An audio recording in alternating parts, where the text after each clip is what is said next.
السلام عليكم، مساء الخير. واش راكم؟ واش احوالكم؟ ان شاء الله تكونوا بخير. حنا لاباس، صحه عيطكم، كل عام وانتم بخير. ان شاء الله كامل تكونوا عيطوا بالصحه والعافيه والهنا.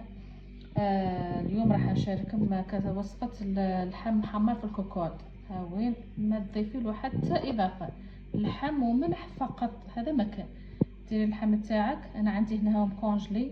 ها وين بها ما وريتكم زين. ها وين درت له شويه ملح. ها وين ما ديري زيت، ما ديري توابل، ما ديري ياك راهو محمر. اذا درتي له توابل وكامل وثوم ولا كاش حاجه او يعتبر اللحم طايب في لاصوص. بصح هذا يجيك محمر، يجي هايل. ديري فوق النار على نار هافته وخلي عليه. السكر لازم تعود عندك الكوكوطه مليحه، السكر مليح، ومن بعد تشوفيها. هاي وين هنا اللي درت اللحم هنايا ودرت الملح، نسكر عليه ونديرو على نار هافته.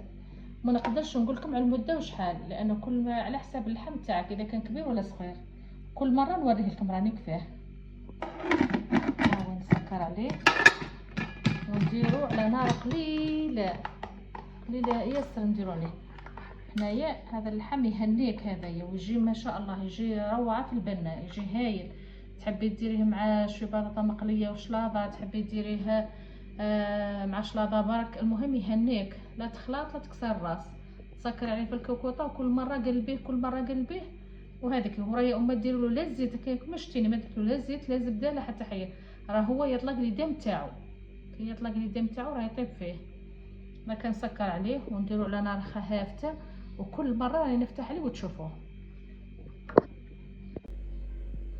هاي هنا شوفوا النار كي راني منقصه فيها كامل. هاي هنايا النار لازم تنقصيها لاقصى درجه الكوشه تاعك. هاني هنايا هاني نديرو على نار هافته ونخليه.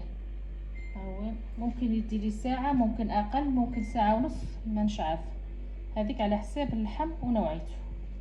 فكنسكر عليه ونشوفو كل مره راني نوريه لكم كفاه.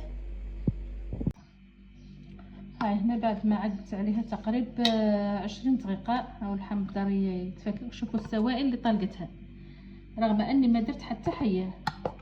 هاو دركا نعاود نقلبها كل مرة.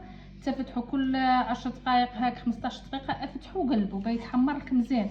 هاو وين هاو بدا ريحة راه واحد الريحة هايلة.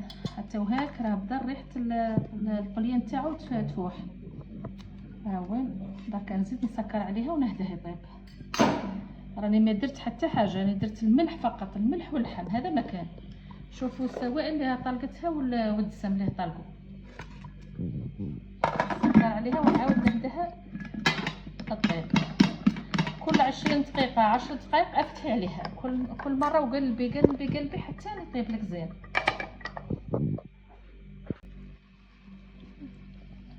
هام هنايا بعد ما مروا ثاني 20 دقيقه خدو اخرين. ها وين هاو بدا يدخلها من الطياب.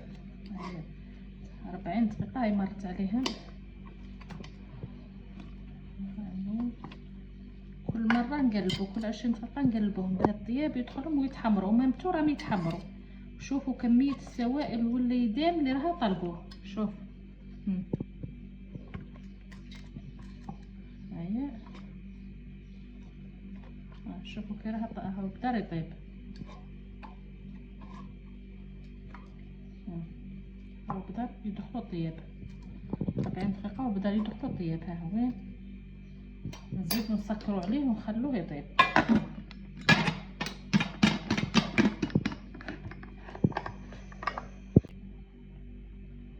هاو هنا اللحم تاعي بعد ما طاب. شوفي طاب زبده الله يبارك والله العظيم، لدرجه انه العظم هاو تنح وحده بلا ما ضفت له حتى اضافات. الملح فقط، ديروا الملح فقط. وكل 20 دقيقه قلبوه قلبوه قلبوه حتى تعرفيه حمار لك في الكوكوط. هاي واحد الريحه ما شاء الله. انا رافقته بشويه بطاطا مقليه شويه شلاضه مع خبز مطلوع. ها وين ثاني خبز مطلوع. وان شاء الله تجربوه ويعجبكم وبالصحه والعافيه ان شاء الله.